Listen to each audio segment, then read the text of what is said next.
Speaker sir, governor గారి ప్రసంగానికి ధన్యవాదాలు తెలిపే తీర్మానాన్ని ప్రతిపాదిస్తూ వేముల వీరేశం గారు, సెకండర్ కింద ఎన్ఎం శ్రీనివాస్ రెడ్డి గారు సమర్థిస్తూ వారు ప్రసంగించడం జరిగింది.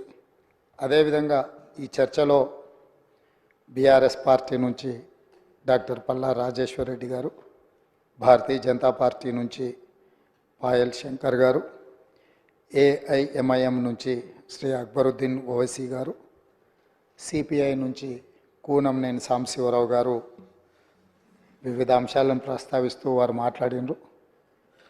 గవర్నర్ గారి ప్రసంగానికి ధన్యవాదాలు తెలిపే ఈ చర్చలో పాల్గొంటూ, అధ్యక్ష, ఈ రాష్ట్ర ఏర్పాటు ప్రక్రియకు మీరు సజీవ సాక్షి. తెలంగాణ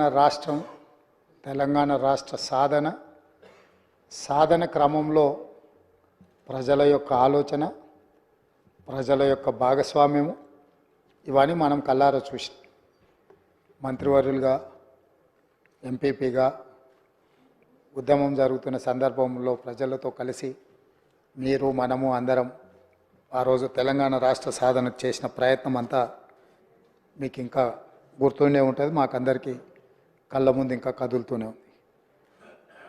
తెలంగాణ భౌగోళిక రాష్ట్రం మాత్రమే కాదు అధ్యక్ష, 4 కోట్ల ప్రజల భావోద్వేగం తెలంగాణ రాష్ట్రం అంటే. మనందరికీ రాష్ట్రం ఒక ఎమోషన్.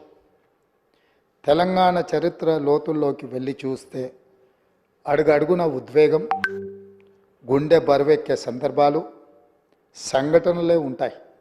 ఇలాంటి సంఘటనలు, సుదీర్ఘ పోరాటం, వందలాది ప్రాణ త్యాగాలు, విద్యార్థులు ఫనంగా పెట్టిన జీవితాలు తెలంగాణలో తండాలలో, గూడాలలో, మారుమూల పల్లెల్లో మనకు కనిపిస్తాయి.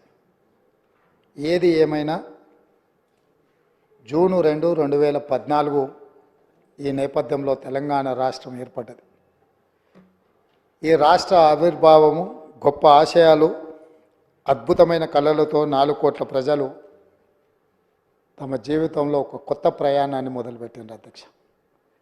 ఎన్నో ఆకాంక్షలు, ఎన్నో ఆలోచనలతో 60 సంవత్సరాల సుదీర్ఘ పోరాటంలో కన్న కళలను నిజం చేసుకోవాలన్న ఆలోచనతో, ఉజ్వల భవిష్యత్తు ఉండాలని, బడుగు బలైన దళిత గిరిజన మైనారిటీ వర్గాలు, మహిళలు తమకు రక్షణ ఉంటుందని, తమ జీవితాలలో వెలుగు వస్తుందని, తాము ఆశించిన, తాము సాధించుకున్న తెలంగాణలో తమ కళలు నెరవేరుతాయని ఆకాంక్షించారు అధ్యక్ష.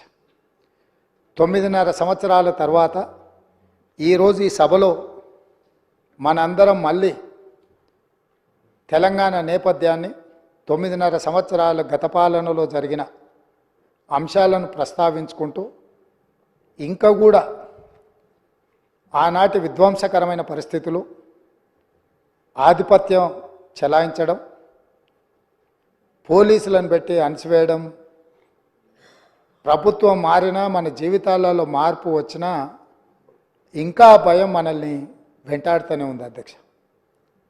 ఎందుకు నేను ఈ మాట చెప్తున్నా అంటే, ప్రజలు వ్యక్తులకు, కుటుంబాలకు వ్యతిరేకంగా స్పష్టమైన తీర్పునిచ్చి మీ విధానాలను, మీ ఆలోచనలను, మీ విధ్వంసకరమైన ధోరణిని మేము తిరస్కరించినము.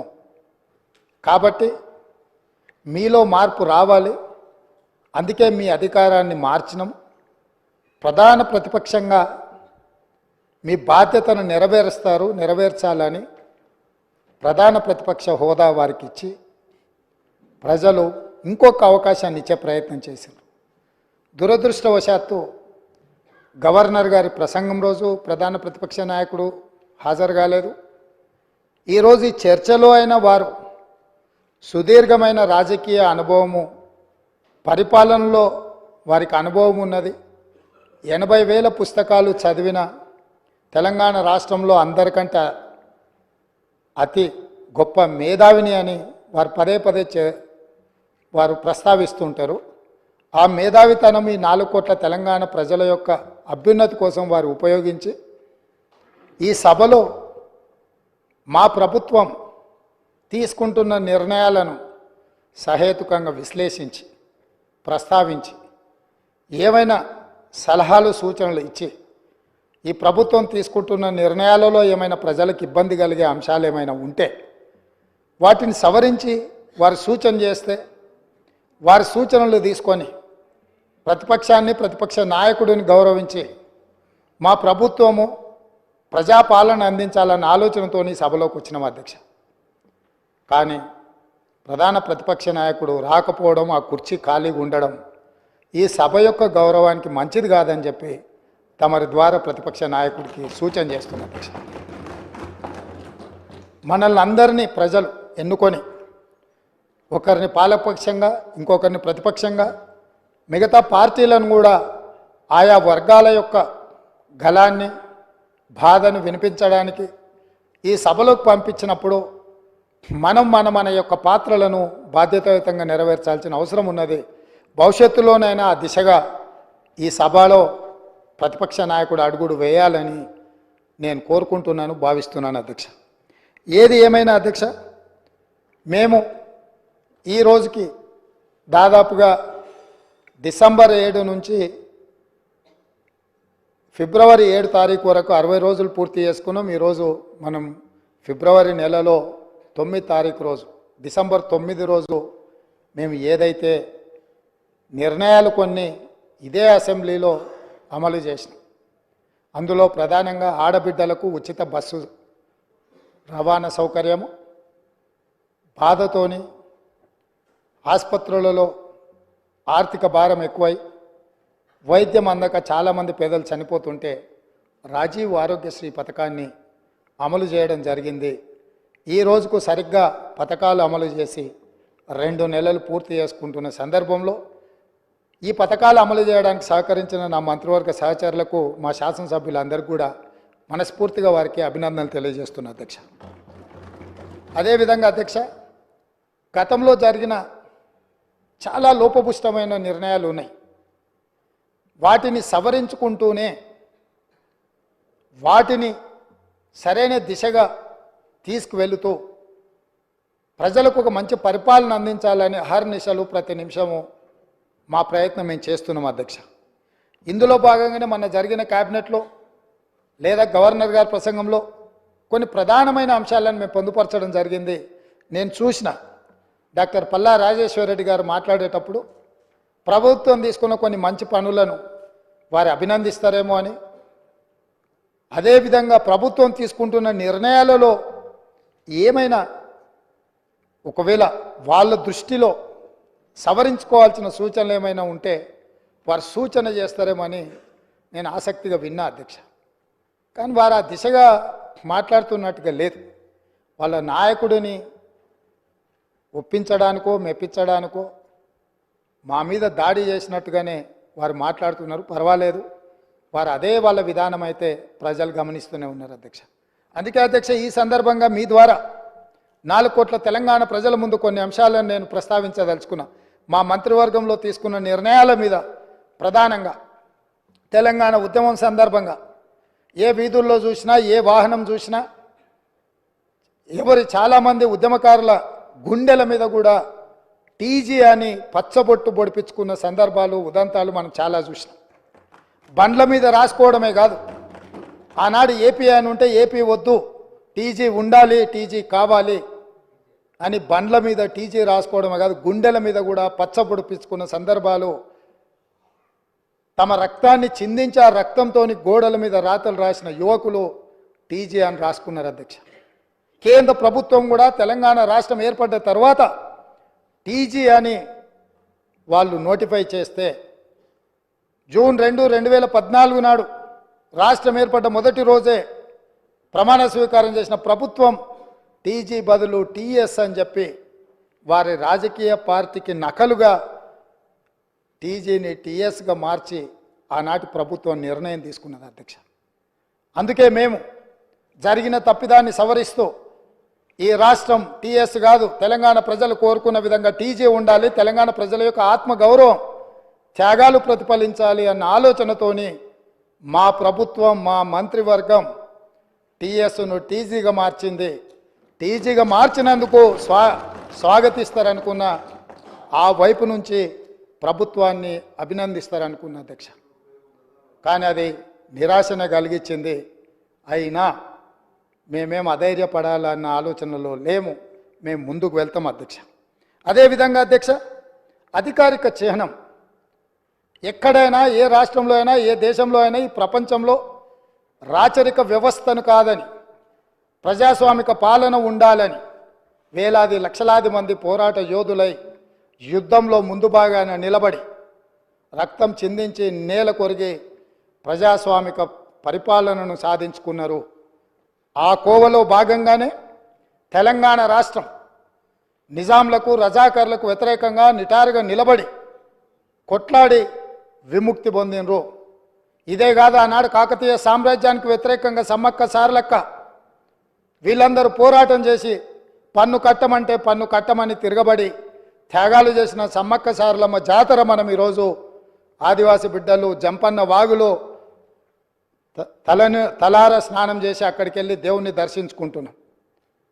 అలాంటి త్యాగాల పునాదుల మీద ఏర్పడ్డ ఈ తెలంగాణ రాష్ట్రం, పోరాటాలతో ఏర్పడ్డ ఈ తెలంగాణ రాష్ట్రంలో రాష్ట్ర అధికారిక చిహ్నంలో ఒక పక్కన చార్మినార్, ఇంకొక పక్కన కాకతీయుల ఆనవాళ్ళు ఉన్నాయంటే రాచరిక పోకడులు ఏ విధంగా ఉన్నాయి, పాలకుల యొక్క ఆలోచన ప్రజాస్వామ్యానికి వ్యతిరేకంగా రాచరిక పోకడలతో రాష్ట్ర అధికారిక చిహ్నంలో రాచదర్పాలు ఉట్టిపడుతుంటే ఇంకా కూడా మనము గులాములుగా వెట్టి చాకిరి చేస్తూ బ్రతకాల్సిందేనన్న ఆలోచనతోటి మా మంత్రివర్గం అంతా ఆలోచన చేసి రాచరిక పోకడలు, రాచరిక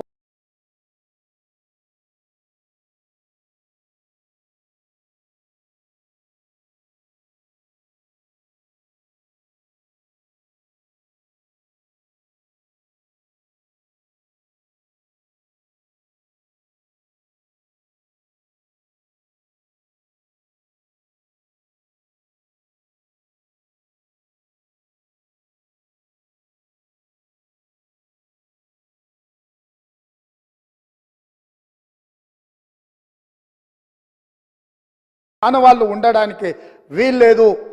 ఈ రాష్ట్రం ప్రజాస్వామిక రాష్ట్రం. ఈ రాష్ట్రంలో ప్రజలు ఎన్నుకున్న ప్రభుత్వం ఉంది, ప్రజాపాలన సాగుతుంది అని చెప్పి అధికారిక చిహ్నాన్ని మార్చాలన్న నిర్ణయం తీసుకున్నాం. ఆ నిర్ణయాన్నైనా వాళ్ళు స్వాగతిస్తారేమని చూసినాం అధ్యక్ష. ఉన్నారేమో నడుములకు వడ్డానాలు పెట్టుకున్నారేమో మాకు తెలియదు, కానీ మా అమ్మలు నడుము బిగించి కొంగు చాకలి ఐలమ్మలాగా పోరాటాలు చేసిన స్ఫూర్తి ఈ గడ్డ మీద ఉన్నది. చాకలి ఐలమ్మ స్ఫూర్తిగా తెలంగాణ తల్లి ఉంటుందని మేము అనుకున్నాం. తెలంగాణ తల్లి అంటే ధీశాలి పోరాట యోధురాలుగా ఉంటుంది, లేకపోతే దర్పం ఉట్టిపడే, కళ్ళల్లో కాంతి, ముఖంలో వర్చస్సు, చూపులో ప్రేమ ఆప్యాయత.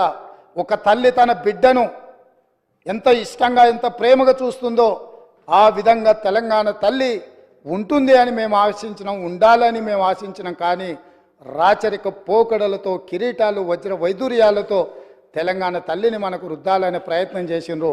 అందుకే కవులు కళాకారులకు నిలయమైన ఈ తెలంగాణ రాష్ట్రంలో కవుల కళాకారుల నుంచి సూచన తీసుకొని మన అమ్మలాగా మన తెలంగాణ తల్లి ఉండాలి, ఆ తెలంగాణ దర్పం ఉట్టిపడే విధంగా తెలంగాణ తల్లి ఉండాలని మంత్రివర్గం నిర్ణయం తీసుకుంటే కనీసం తెలంగాణ తల్లి విషయంలోనైనా రాజకీయ విభేదాలను, ఆలోచనలను పక్కన పెట్టి ప్రతిపక్షం కలిసి వస్తుందేమో అని మేము చూసినాం అధ్యక్ష. కానీ మాకు నిరాశనే మిగిలింది అధ్యక్ష. అదేవిధంగా అధ్యక్ష, ఆనాడు Osmania university, Kakatiya university, Palamuru university, Mahatma Gandhi university, ఏ యూనివర్సిటీ, ఏ కాలేజు, ఏ పాఠశాల, ఏ నగరం చూసినా, ఏ పట్టణం చూసినా, ఏ గ్రామం చూసినా, ఏ వీధి చూసినా ఆనాడు మారుమోగిన గీతం జయ జయ హే తెలంగాణ. ఈ గానం అందశ్రీ అనే ఒక కవి తెలంగాణ ప్రజలకు అందించి గుండెల నిండా ఊపిరి పీల్చుకొని లక్షలాది మంది తెలంగాణ ఉద్యమకారులు, నిరుద్యోగ యువకులు, విద్యార్థులు తెలంగాణ ఉద్యమంలో ముందు భాగాన నిలబడి పోరాటం చేసి ఆనాటి పాలకుల యొక్క దాష్టికానికి నేల కొరిగినా కూడా జయ జయ హే తెలంగాణ నినాదంతో ఈ తెలంగాణ రాష్ట్రాన్ని సాధించినరు. ఈ రాష్ట్రాన్ని సాధించిన జయ జయ హే తెలంగాణ గీతం ఈ తెలంగాణ రాష్ట్రీయ గీతంగా మారుతుంది అని చెప్పి 4 కోట్ల తెలంగాణ ప్రజలు భావించిండ్రు, ఆశించిండ్రు, ఆకాంక్షించిండ్రు. కానీ ఈ గొప్పతనం ఒక దళిత బిడ్డకు, ఈ గొప్పతనం ఆనాడు ఉద్యమాన్ని ఉవ్వెత్తున ముందుకు నడిపించిన ఒక ఉద్యమకారుడికి ఇవ్వకూడదన్న ఆలోచనతో, కుట్రతో నాటి పాలకులు జయ జయ తెలంగాణ గానాన్ని, గీతాన్ని తెలంగాణలో వినిపించకుండా నిషేధించినంత పనిచేసిండ్రు అధ్యక్ష. అందుకే ఈరోజు ఆ ఉద్యమ స్ఫూర్తితో ఉద్యమాలను గౌరవించే పార్టీగా, ప్రజల పోరాటాలను గుర్తించి, ప్రజల యొక్క ఆకాంక్షలను మన్నించి, ప్రజల యొక్క ఆలోచనలకే అనుకూలంగా పరిపాలన అందించిన పార్టీగా జయ జయ తెలంగాణ గీతాన్ని రాష్ట్రీయ గీతంగా ఆమోదించినాం. కనీసం దాన్నైనా, కనీసం ఆనాడు ఉద్యమం, ఆనాడు రాష్ట్ర సాధనలో గత 9.5 సంవత్సరాలు వాళ్ళు అనుభవించిన అధికారానికి పునాదులు వేసిన ఈ గీతాన్ని రాష్ట్రీయ గీతంగా మేము ఆమోదిస్తే అభినందిస్తారేమో, అభినందించకపోయినా ఆహ్వానిస్తారేమో అని చెప్పి 4 కోట్ల తెలంగాణ ప్రజలు ఎదురు చూస్తే నిరాశనే మిగిలింది అధ్యక్ష. మేమేమన్నా అతిగా ఏమైనా ఆలోచన చేస్తున్నామా, అతిగా ఏమైనా ఆశిస్తున్నామా, లేకపోతే ఏమైనా అడగకూడని ఆశించింది ఏమైనా మేము ఆలోచన చేస్తున్నామా? నాకైతే అర్థం కాలేదు అధ్యక్ష. మీరైనా మాకేమైనా మా ఆలోచనలో తప్పు ఉంటే మాకు సూచన చేయండి. ఇన్ని గొప్ప నిర్ణయాలు తీసుకున్న ఈ ప్రభుత్వాన్ని అభినందించడానికి ప్రతిపక్ష నాయకుడిగా వారక్కడ కూర్చొని ఈ ప్రభుత్వం ఈ మంచి చేసింది, ఈ మంచిని మేము ఆహ్వానిస్తున్నాం, ఈ మంచి జరగాల్సిందే, ఇగో ఈ పరిపాలనలో మీరు తీసుకున్న నిర్ణయాలలో ఈ లోపాలు ఉన్నాయి, ఈ లోపాలను మీరు మార్చుకోండి, ప్రజలకు మంచి పాలనను ఇవ్వండి అని ప్రధాన ప్రతిపక్ష నాయకుడు అక్కడ కూర్చొని సూచన చేసినుంటే వారి గౌరవం పెరిగేదే తప్ప వారి గౌరవం తగ్గదు అధ్యక్ష. ఆ కుర్చీ అట్లా ఖాళీగా కనిపించడం ఈ సభకి ఏమైనా శోభ తెస్తుందా అధ్యక్ష? ఎందుకు వారు అట్లా ఖాళీగా పెట్టి సభకు గైరాజరవ్వడం అనేది ఈ తెలంగాణ సమాజానికి ఏమైనా ప్రయోజనం ఉంటుందా అధ్యక్ష? మీరు ఆలోచన చేయండి. ఎందుకు అనంటే ఈ రాష్ట్రం మనది, ఈ ప్రాంతం మనది, ఈ నేల మనది, గాలి మనది, ఈ ప్రాంత అభివృద్ధి మనది. ప్రజాప్రతినిధులుగా మన బాధ్యతను నెరవేర్చాల్సిన అవసరం ఉంది. ఒకవేళ ప్రతిపక్షం దారి తప్పితే గుర్తు చేయాల్సిన బాధ్యత సభాపక్ష నాయకుడిగా నా మీద ఉన్నదన్న ఆలోచనతోటి వారికి సూచన చేస్తున్న అధ్యక్ష. ఆ పైన వారి ఇష్టం.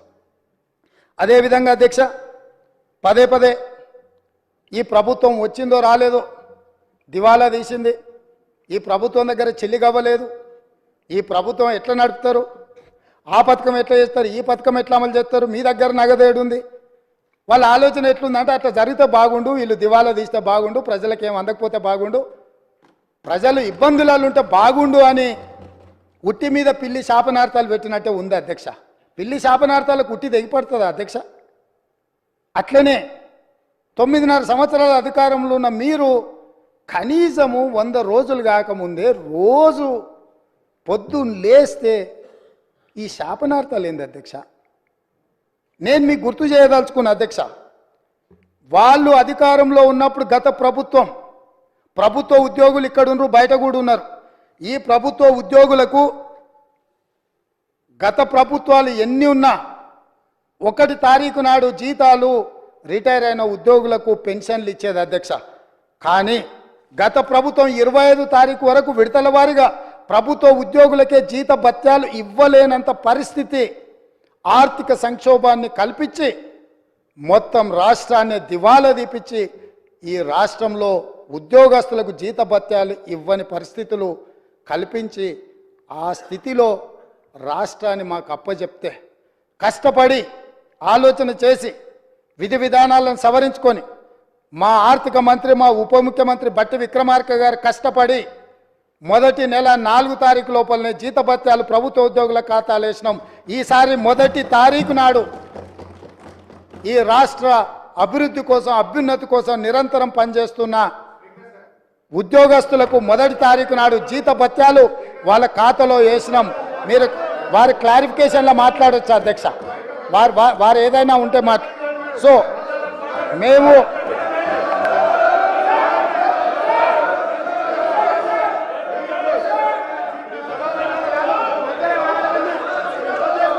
అధ్యక్ష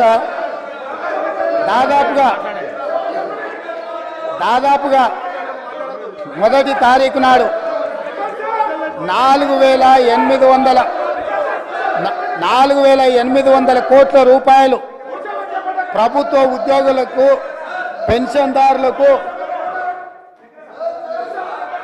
speaker sir I'm not yielding శాసనసభ వ్యవహారాల మంత్రిగా వారు పనిచేసిన అనుభవం ఉంది హరీష్ రావు గారికి.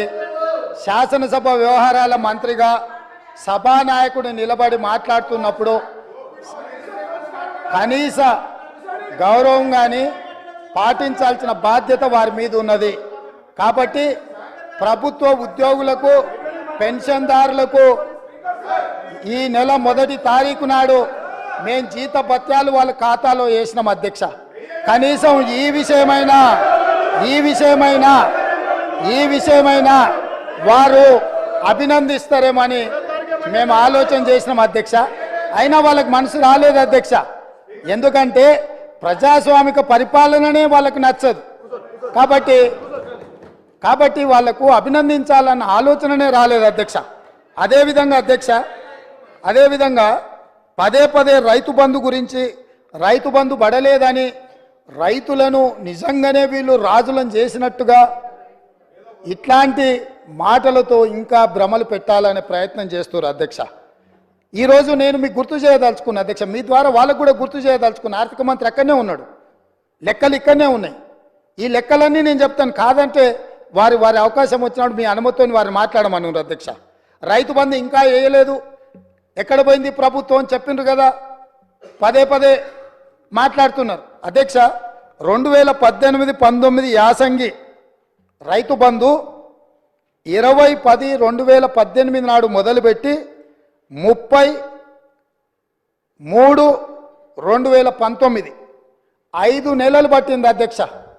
2018-19లో యాసంగి పంట రైతు బంధు డిసెంబర్ 10వ నెలల మొదలు పెడితే 19లో మార్చి 30 తారీఖు వరకు వేసింది అధ్యక్ష. 5 నెలలు పట్టింది వాళ్ళకు 2018-19లో రైతు బంధు వేయడానికి. వస్తున్న ఎలక్షన్ ఇయరే కాదు, ఆ తర్వాత సంవత్సరాలు కూడా ఉన్నాయి, తొందర ఎందుకు. 19-20లో యాసంగి 28-1-2020 నాడు మొదలుపెట్టి 23-10-2020 9 నెలలు పట్టింది అధ్యక్ష. ఒక్క యాసంగి పంటకు రైతు బంధు వేయడానికి 9 నెలలు ఆనాటి ప్రభుత్వం తీసుకున్నది అధ్యక్ష. వీళ్ళ చరిత్ర ఇక మీ కరోనా వచ్చిందో ఇంకా మీ కర్మ కాలిందో నేనేం చెప్తా కానీ 2020-21 అధ్యక్ష 25-12-2020 నాడు మొదలుపెట్టి 22-4-2021 4 నెలలు పట్టింది అధ్యక్ష. 2020-21 సంవత్సరంలో యాసంగి పంట. 2022-23 అధ్యక్ష 21-12-2022 నాడు మొదలుపెట్టి 10-4-2023 4 నెలలు పట్టింది అధ్యక్ష. ఒకసారి అడుగుతున్నాం ఎన్నికలు అంటుండ్రు, రెండోసారి అడుగుతున్నాం కరోనా అంటుండ్రు, మూడోసారి అడుగుతున్నాం మా మామ చెప్పలేదు అంటున్నారు, నాలుగోసారి అడుగుతున్నాం అల్లుడు తిరగనికి పోయిందని చెప్పేటట్టు అధ్యక్ష.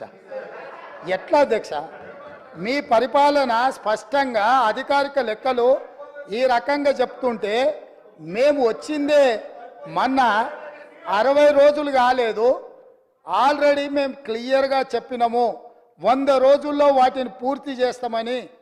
అయినా అప్పుడే రైతు బంధు ఇవ్వలేదు అని గగ్గోలు పెట్టి రైతులను రెచ్చగొట్టాలన్న ప్రయత్నం చేస్తే రైతులేమన్నా అమాయకుల అధ్యక్ష? వాళ్ళకి తెలీదా ఎవరి చిత్తశుద్ధి ఏంది, ఎవరి ఆలోచన ఏంది, ఎవరు ఏం చేస్తుండ్రో, ఎవరు ఏ రకంగా వ్యవహరిస్తుండ్రో తెలీదా అధ్యక్ష?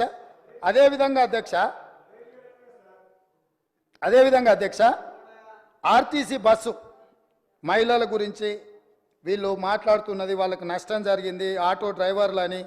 ఒక ఆయన ఆటో రాముడు కృష్ణానగర్లో మొత్తం సినిమాకి సంబంధించిన వాళ్ళే ఉంటారు, సురభి నాటకాలు వేసేవాళ్ళు, సినిమాలో చిత్రసీమలో ఎక్స్ట్రా క్యారెక్టర్స్ అంటారు, ఏమంటారు వాళ్ళను? ఎక్స్ట్రా అంటే ఎక్స్ట్రా ఆర్టిస్టులు అంటే ఏమంటారు? జూనియర్ ఆర్టిస్టులు కృష్ణానగర్లు ఉంటారు. టీఆర్ఎస్లో ఒక జూనియర్ ఆర్టిస్టు ఆడేదో సమావేశానికి పోయిండంట, ఆడ ఆటో కనిపించిందంట, ఆటో ఎక్కి ఆటో రాముడు ఆఫీస్కి పోయిండంట. మళ్ళీ దాంట్లో మాత్రము లోపల కెమెరా పెట్టిరు అధ్యక్ష, ఆయన ఎక్కింది దిగింది షూటింగ్లు చేయడానికి. ఏంది అధ్యక్ష ఈ డ్రామా? ఏంది డ్రామా? ఏంది ఇది? మేము ఈ తెలంగాణ సమాజంలో ఉన్న ఆడబిడ్డల్ని హక్కున చేర్చుకోవాలన్న ఆలోచనతోని, ఒక మంచి ఆలోచనతోటి ఆర్టీసీ బస్సుల్లో ఆడబిడ్డలకు మేము ఉచిత ప్రయాణం కల్పించినాం. 2014 నుంచి 2019 వరకు మంత్రివర్గంలో ఒక్క ఆడబిడ్డ కూడా మీరు మంత్రి పదవి ఇవ్వకపోయినా, అక్కడ ఉన్న వాళ్ళు ఏ రోజు కూడా ఒక్క ఆడబిడ్డ కూడా మంత్రి పదవి ఎందుకు ఇవ్వలేదు సార్ అని అడిగిన వాళ్ళు కాదు పాపం. ఎందుకంటే అడిగేంత సాహసం చేస్తే వాళ్ళకు ఆ ఉండే ఉద్యోగం కూడా ఉండదన్న సంగతి వాళ్ళకి తెలుసు. కాబట్టి వాళ్ళు మంత్రి పదవులు ఇవ్వకపోయినా కోట్లాది మంది ఆడబిడ్డలకు మా పొన్నం ప్రభాకర్ గారు మేము మొదలుపెట్టిన బస్సు ప్రయాణాన్ని టోటల్గా ఆడబిడ్డలందరికీ కూడా చెప్పి ఉచితంగా బస్సు ప్రయాణం ఇస్తే దాదాపుగా అధ్యక్ష ఇప్పటి వరకు 15,21,00,000 ప్రయాణాలు ఆడబిడ్డలు ఉపయోగించుకున్నారు. 535.52 కోట్ల రూపాయలు ఇప్పటివరకు ప్రభుత్వం ఆడబిడ్డల కోసం ఖర్చు పెట్టింది అధ్యక్ష. ఒక మంచి పని చేసినప్పుడు అభినందించడానికి నోరు రాకపోయినా ఆ నిర్ణయాన్ని వ్యతిరేకించుకుంటూ నిరసన తెలుపుతూ ఒక ఆటోని తీసుకొచ్చి అక్కడ తగలబెట్టింది అధ్యక్ష. కిరాయి పైసలే వెళ్తలేవు, సంసారం నడుస్తలేదన్న ఆటో డ్రైవరు ఆటో తగలబెట్టిందంటే ఆటో తగలబెట్టడానికి ఎన్ని పైసలు కావాలి అధ్యక్ష? ఆటో రౌండ్ ఆటోలో ఎక్కి తిరిగిందంట, ఆయనకు ఇంకొక ఆయనకు ఆటో ఖర్చులు వెళ్ళదంట, ఆయన తీసుకొచ్చి ఆటో తగలబెట్టిండంట. ఏంది అధ్యక్ష ఇది? అసలు ఇది ఇది ఏమైనా తెలంగాణ సమాజానికి మనం ఏం సందేశం ఇవ్వదలుచుకున్నాము? ఇంకొక నటుడేమో 100 రూపాయలు పెట్టి పెట్రోల్ కొనుక్కుంటాడు, కానీ 10 పైసలు పెట్టి అగ్గిపెట్ట కొనుక్కోడు, అగ్గిపుల్ల దొరకదు. మనం కవులకు కళాకారులకు తెలంగాణ నిలయమని మనందరికీ తెలుసు అధ్యక్ష. కానీ నటులకు కూడా కొదవ లేకుండా పోయింది. ఒక్క నటుని కూడా మెతుకుతే ఇద్దరిద్దరు నటులు దొరుకుతారు అధ్యక్ష, ఈ ప్రభుత్వం నడుపుతున్న విధానాన్ని చూడలేక. కాబట్టి ఇవాళ నేను ఒకటే సూచన చేస్తున్నా, అక్కడ ఉండే మా సోదరిమణులకు మా సోదరులకు ఒక మంచి నిర్ణయం తీసుకున్నాం మన ఆడబిడ్డల కోసము. దానివల్ల ఆదాయం కూడా పెరిగింది. నేను మీకు లెక్కలు చెప్పదలుచుకున్న ఎండోమెంట్స్, దేవాలయాలు సందర్శనలకు పోయి రాష్ట్రం యొక్క ఇన్కము ఏ విధంగా పెరిగిందో కూడా మన వాళ్ళకి నేను లెక్కలు చెప్పదలుచుకున్నా అధ్యక్ష. ఆడబిడ్డలు బస్సు ప్రయాణాన్ని ఉపయోగించుకొని ఎక్కువ దైవ దర్శనాలు చేసుకోవడం వల్ల దేవాదాయ శాఖ యొక్క ఆదాయము నవంబర్లో, అంటే ఉచిత బస్సు ప్రయాణం లేనప్పుడు దేవాదాయ శాఖ ఆదాయము 49.28 కోట్ల అధ్యక్ష. అదేవిధంగా డిసెంబర్లో మేము ఉచిత బస్సు ప్రయాణం మొదలుపెట్టినాక ఆడబిడ్డలు కుటుంబ సభ్యులతోని యాదగిరిగుట్టనో లేకపోతే జోగులాంబనో లేకపోతే ఇతర దేవాలయాలు భద్రాచలంలో రాములవారినో ఇట్లా వివిధ దేవాలయాలను సందర్శించుకోవడం వల్ల డిసెంబర్ నెల ఆదాయము 93.24 కోట్ల రూపాయల అధ్యక్ష. జనవరి ఆదాయము 68.69 కోట్ల అధ్యక్ష.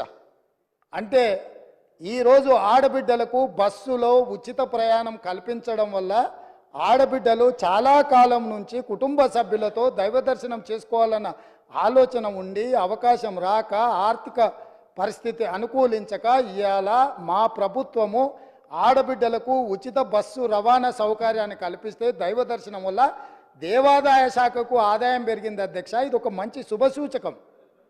దీన్నైనా వారు అభినందిస్తే బాగుంటుందని నేను అనుకున్నా, వారు అభినందించలేకపోయారు అధ్యక్ష. అదేవిధంగా అధ్యక్ష ఉద్యోగాలు పదే మీరు 2 లక్షల ఉద్యోగాలు ఇస్తారన్నారు. ఎక్కడ పోయినాయి మీ 2 లక్షల ఉద్యోగాలు? అసలు తెల్లారేయాలి కదా అధ్యక్ష.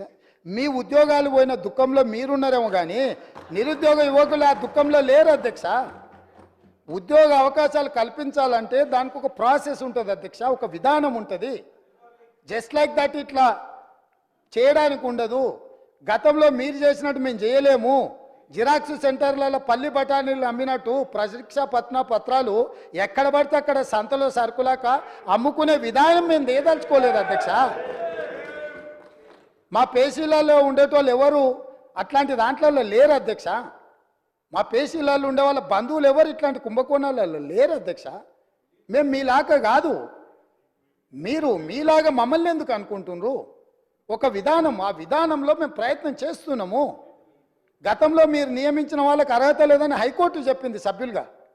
వాళ్ళని తొలగించమంటే, రాజీనామా చేయమని అంటే వాళ్ళు విస్మించు కూర్చుంటే కొన్ని విధి విధానాల వల్ల వాళ్ళని తొలగించడానికి కొంత ఆలస్యమైంది. వాళ్ళ వెనకాల కూడా మరి మీరే ఉన్నారా అంటే నాకు తెలియదు, అది మీరు చెప్పాలి ఉన్నారో లేరో. ఏదేమైనా వాళ్ళని తొలగించడము, కొత్తగా నోటిఫికేషన్ ఇవ్వడం, కొత్తగా ఆహ్వానించడం, చైర్మన్గా అదేవిధంగా సభ్యులుగా నియమించడం, ఇదంతా కూడా ఒక ప్రాసెస్. ఇదే కాకుండా గతంలో ఇచ్చిన నోటిఫికేషన్లకు కూడా ఎంతసేపు మీ ఉద్యోగాలను రెన్యువల్ చేసుకోవాలన్న ఆలోచనలో పడి ఆ తాపత్రయంలో మీరు వాళ్ళ ఉద్యోగ నియామకాలు చేపట్టకపోవడం వల్ల వైద్య ఆరోగ్య శాఖలో మీరు నియామకాలు చేపట్టకుండా వదిలేస్తే మేము వచ్చి ఆ సమస్యలు పరిష్కరించి పెద్దలు దామోదర్ రాజనరసింహ గారు మొట్టమొదట ఆ కార్యక్రమాన్ని చేపట్టి 6,956 స్టాఫ్ నర్సు ఉద్యోగాలు ఎల్బీ స్టేడియంలో నియామక పత్రాలు వాళ్ళకి అందజేసినాం అధ్యక్ష. ఇది మా చిత్తశుద్ధి. అదేవిధంగా మొన్నటికి మొన్న సింగరేణి బొగ్గు గని కార్మిక సంఘంలో 2 సార్లు వాళ్ళే అధికారిక కార్మిక సంఘంగా ఎన్నికైనరు. కానీ ఏనాడు ఆ కార్మికుల బాగుల గురించి ఆలోచన చేయలే. అందులో కూడా ప్రశ్నా పత్రాలల్లా అదేవిధంగా ఇచ్చిన టెండర్లలో ఏం జరిగిందో భవిష్యత్తులో తేలుతుంది. కారుణ్య నియామకాలు కూడా చేపట్టలే. వాళ్ళ ఇంట్లో మాత్రం 4 ఉద్యోగాలు కారుణ్య నియామకాలు చేపట్టారు. వాళ్ళు ఉద్యోగాలు ఉంటూనే ఉంటారు, రెన్యువల్స్ మీద రెన్యువల్స్ ఎక్స్పెక్ట్ చేస్తూనే ఉన్నారు. ఎంబడే మా బట్టి విక్రమార్క గారు ఆ కారుణ్య నియామకాల విషయంలో స్పష్టమైన నిర్ణయం తీసుకొని 441 కారుణ్య నియామకాలు మొన్నటికి మొన్న నక్లెస్ రోడ్లో అంబేద్కర్ సాక్షిగా ఉద్యోగ నియామకాలు చేపట్టిన అధ్యక్ష. అదేవిధంగా పోలీస్ డిపార్ట్మెంట్లో నియామకాలు చేపట్టాల్సిన చర్యలు వాళ్ళు చేపట్టకపోవడం వల్ల 15,000 పోలీసు ఉద్యోగ నియామకాలు వాళ్ళు ఇట్లనే అరిసి గోలబెట్టినా, వీళ్ళు ఇట్లనే అరుచుకుంటూ కూర్చున్నా తొందరలోనే పోలీస్ శాఖలో 15,000 పోలీసు ఉద్యోగ నియామకాలు చేపట్టి మా చిత్తశుద్ధిని నిరూపించుకున్న బాధ్యత మా మంత్రివర్గం తీసుకున్నది. వాళ్ళు అరిసి గోలబెట్టిన, చొక్కాలు చించుకున్న 15 రోజుల్లో వాళ్ళు అడ్డం పడ్డా సరే 15,000 నియామకాలు పోలీసులను చేపట్టి నిరుద్యోగ యువకులను ఆదుకునే బాధ్యత మేము తీసుకుంటాం అధ్యక్ష. కాబట్టి ఇవాళ గ్రూప్ 1లో కూడా నియామకాలు పోలీసులను చేపట్టి నిరుద్యోగ యువకులను ఆదుకునే బాధ్యత మేము తీసుకుంటాం అధ్యక్ష. కాబట్టి ఇవాళ గ్రూప్ 1లో కూడా పరీక్షలు లోపభూయిష్టంగా నిర్వహించడం వల్ల high court single bench, high court divisional bench అన్ని కోర్టులు వీళ్ళు అవలంబించిన విధానాలను కోర్టు కొట్టేస్తే లక్షలాది మంది నిరుద్యోగ యువకులు పరీక్షలు రాసి మీ చేతగాని తనం వల్ల వాళ్ళ జీవితాలతో చెలగాటం ఆడుతుంటే కొత్త బోర్డును వేసి అదనంగా ఖాళీలను అన్నిటిని కూడా కలిపి ఈరోజు గ్రూప్ 1 పరీక్షలకు మా ప్రభుత్వం క్లియరెన్స్ ఇచ్చింది. తొందరలోనే నోటిఫికేషన్ ఇచ్చి వీళ్ళ వల్ల వయసు మీద పడ్డ వాళ్లకు 46 సంవత్సరాల వరకు ఉద్యోగ అప్లికేషన్ పెట్టుకోవడానికి అర్హత కల్పించి వయసుకు కూడా మినహాయింపునిచ్చి మా ప్రభుత్వం నిరుద్యోగ యువకుల్ని ఆదుకోవాలన్న ఆలోచనతోని మేము ముందుకు వచ్చినాం అధ్యక్ష. అదేవిధంగా అధ్యక్ష, మా సోదరుడు అక్బరుద్దీన్ ఓవైసీ గారు మైనారిటీకి సంబంధించిన విషయాలలో కూడా చాలా ఇష్యూస్ వారు లేవనెత్తడం జరిగింది. ప్రతి దగ్గర మైనారిటీలకు అవకాశం ఇవ్వండి అని కూడా వారు మా దృష్టికి తీసుకొచ్చిండ్రు అధ్యక్ష. నేను వారికి గుర్తు చేయదలుచుకున్నాను అధ్యక్ష, తమరి ద్వారా మేము 4 ప్రభుత్వ సలహాదారులు చేర్చుకుంటే అందులో మైనారిటీ మొహమ్మద్ అలీ షబ్బీర్ గారిని ప్రభుత్వ సలహాదారుడిగా ముఖ్యంగా ఎస్సీ, ఎస్టీ, ఓబీసీ మైనారిటీకి నిధులకు సంబంధించి మైనారిటీని మేము నియమించిన అధ్యక్ష. అంటే 25% మైనారిటీస్కి ఇచ్చిన అధ్యక్ష. అదేవిధంగా అధ్యక్ష, advocate general, additional advocate general వేస్తే అడిషనల్ అడ్వకేట్ జనరల్గా ఇమ్రాన్ ఖాన్ని ఇంతవరకు ఉమ్మడి రాష్ట్రంలో కానీ ప్రత్యేక తెలంగాణ రాష్ట్రంలో కానీ ఒక మైనారిటీని కూడా అడిషనల్ అడ్వకేట్ జనరల్గా వేయలేదు. మా ప్రభుత్వం వచ్చిన తర్వాత ఒక మైనారిటీని ఇమ్రాన్ ఖాన్ అని అడిషనల్ అడ్వకేట్ జనరల్గా ఒక మైనారిటీని వేసినాం అధ్యక్ష.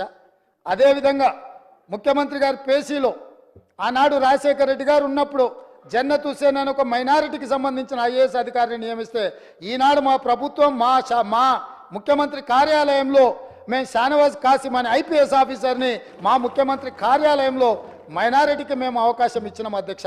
అదేవిధంగా అధ్యక్ష, మేము టీఎస్పీఎస్సీలో ఆనాడు వాళ్ళు ఒక మైనారిటీకి అవకాశం ఇవ్వలే, కానీ మా ప్రభుత్వం తెలంగాణ పబ్లిక్ సర్వీస్ కమిషన్లో నియామక బోర్డులో ఆమేరుల్లా ఖాన్ అని మేము board member Indian postal service అధికారిని ఈరోజు మేము అందులో మైనారిటీకి అవకాశం కల్పించినాం అధ్యక్ష.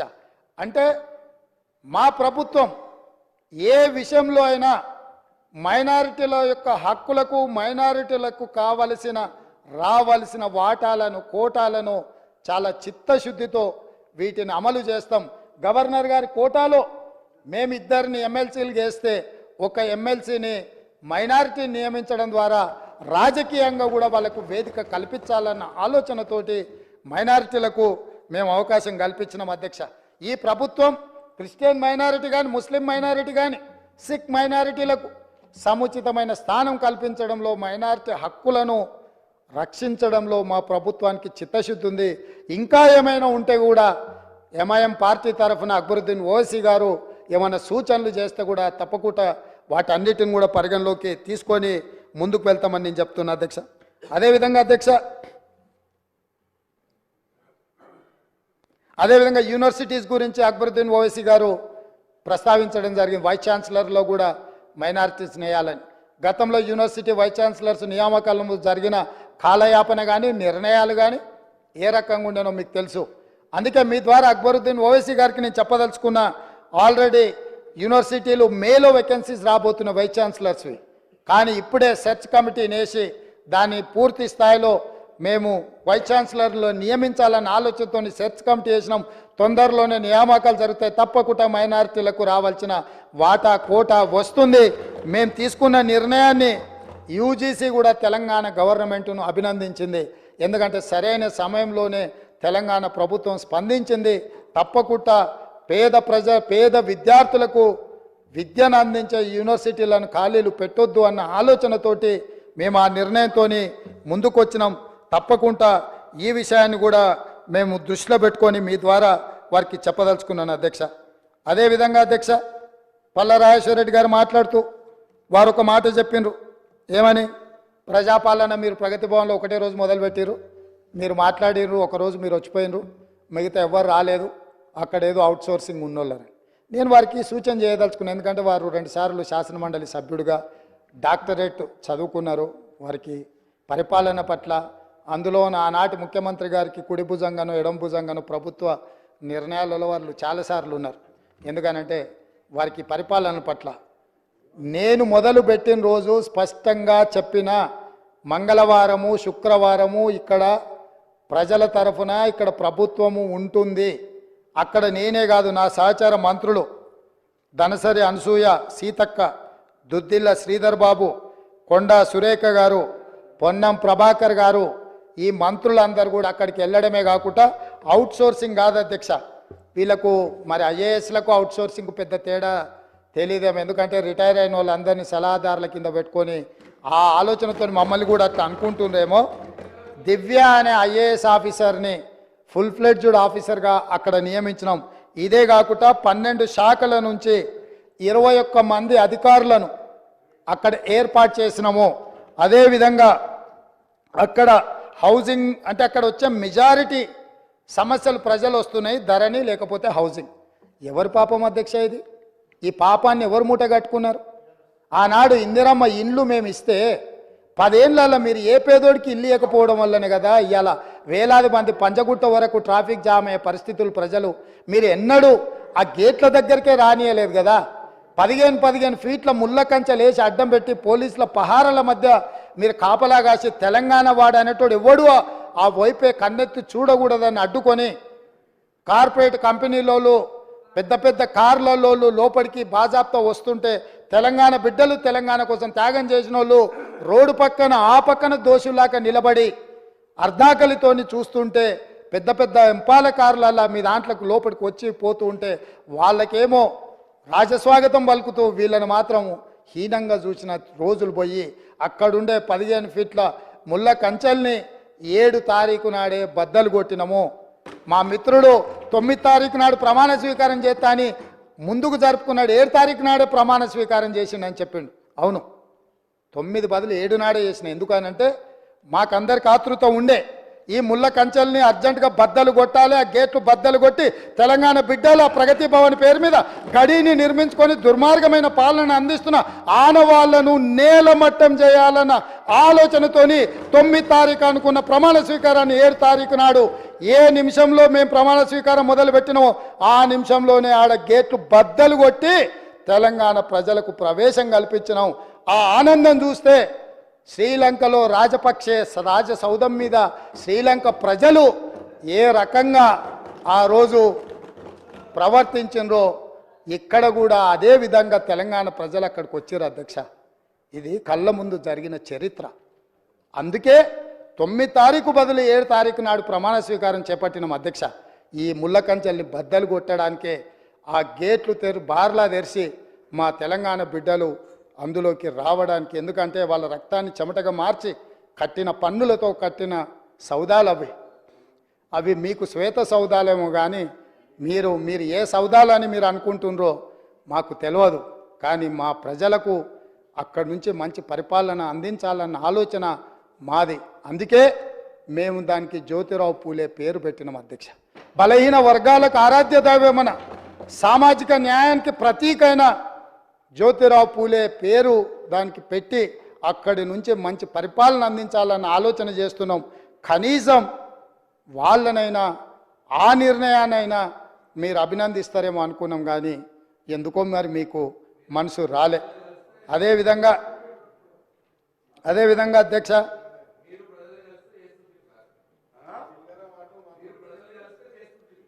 అదే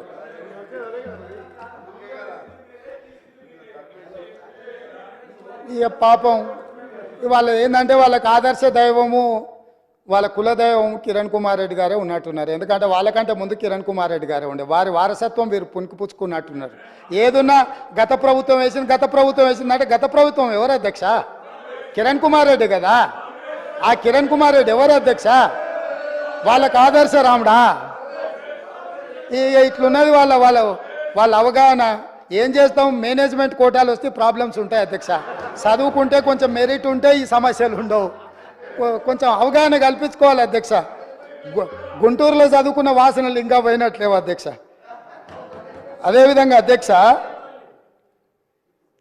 ఇట్లా తెలంగాణ చరిత్ర మసకబారిపోతే సానబట్టి వెలికి తీసి మట్టిలో మాణిక్యాలను బయటికి తేవాలన్న ప్రయత్నం మా ప్రభుత్వం చేస్తుంది.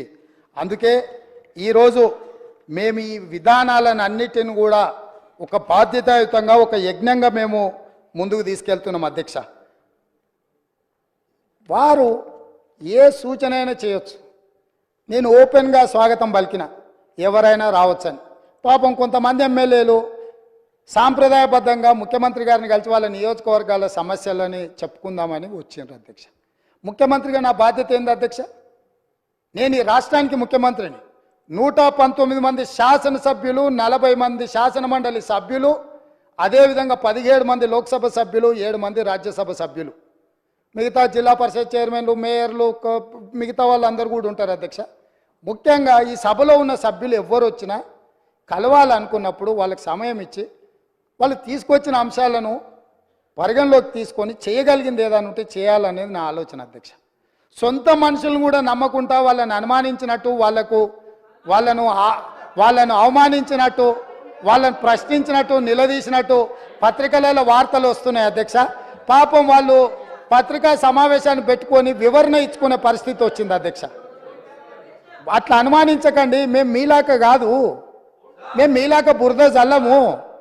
గౌరవపూర్వకంగా మర్యాదపూర్వకంగా సమస్యలను తీసుకొని వినతి పత్రాలు తీసుకొచ్చే శాసనసభ్యులు ఎవరైనా మా ప్రభుత్వం కలుస్తుంది, వాళ్ళు చెప్పేది వింటుంది, మా ప్రభుత్వము అంత మీలాగా వ్యవహరించదు, మేము మీలాగా కాదు, అది మీరు అడిగేదాన్ని బట్టి ఉంటుంది. మీలాంటోడు వస్తే చార్మినార్ రాసేయమన్నాడు అనుకో, ఆ చార్మినార్ రాసేయాలంటే గతంలో ఇట్లాంటివి జరిగి ఉండొచ్చు, ఇప్పుడు అట్లా జరగవు. ఇప్పుడు మంచి ఏదైనా ఉంటే ప్రజలకు ఉంటే తప్పకుండా చేస్తాం అధ్యక్ష. అదేవిధంగా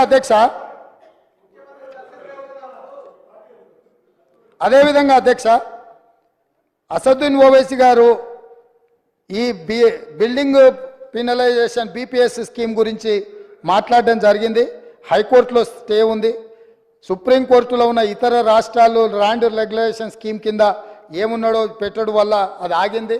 డెఫినెట్గా అడ్వకేట్ జనరల్తో మాట్లాడి ఈ విషయాలన్నిటిని కూడా పరిగణలోకి తీసుకొని తప్పకుండా వాటిని కూడా పరిష్కరిస్తాం అధ్యక్ష.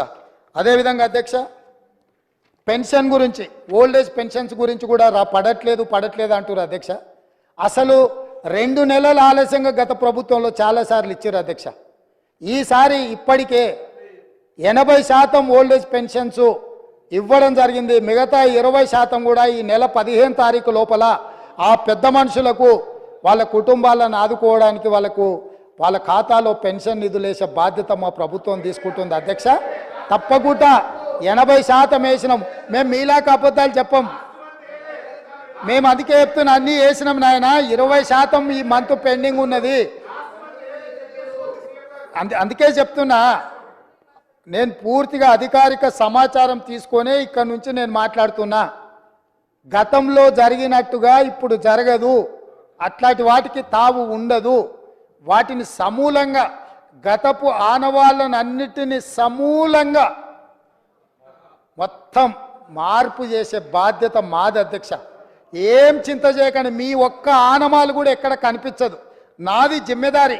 మీ ఆనవాళ్ళు లేకుండా చేసే బాధ్యత నాది అని చెప్పి నేను మీకు అందరికి తెలియజేస్తున్నా అధ్యక్ష. అదేవిధంగా అధ్యక్ష, పదే మనోళ్ళు కాళోజీ కవిత్వం గురించి, కాళోజీ గొప్పతనం గురించి చెప్తారు అధ్యక్ష. వారు పల్ల రాజేశ్వర రెడ్డి గారు వరంగల్, నల్గొండ, ఖమ్మం 3 ప్రాంతాల నుంచి శాసన మండలి సభ్యుడిగా 2 సార్లు ఎన్నికైనరు నాకు తెలిసినంత వరకు. వారు ఆ ప్రాంతం వారికి తెలుసు. వారి సొంత ప్రాంతం వరంగలే అనుకుంటున్నా. కాళోజీ కళాక్షేత్రం వరంగల్లో మొదలుపెట్టి 9.5 సంవత్సరాలు అయిందో, మరి ఎన్ని ఏళ్ళు అయిందో, 9.5 ఏళ్ళు వాళ్ళ అధికారంలో. ఇంతవరకు పూర్తి కాలేదు అధ్యక్ష. ఏ కాళోజీ కవిత్వం గురించి గొప్పగా చెప్పి, కాళోజీ గురించి గొప్పగా మాట్లాడుతున్న వాళ్ళు ఈ ప్రస్తావన తెచ్చిన పల్లా రాజేశ్వర రెడ్డి గారు, నేను మీకు గుర్తు చేయదలుచుకున్నా, కాళోజీ కళాక్షేత్రం వరంగల్లో మొదలుపెట్టింది ఎప్పుడు, ఈ రోజుకు అక్కడ మొండి గోడలతో నిలబడ్డది. ఈ కళాక్షేత్రాన్ని కూడా పూర్తి చేసి కాళోజీ గారి గౌరవాన్ని నిలబెట్టే బాధ్యత మా ప్రభుత్వం తీసుకుంటుంది. 9 నెలల్లో ప్రగతి భవన్ పట్టుకోగలుగుతారు మీరు ఉండడానికి రాజ్యసౌధం.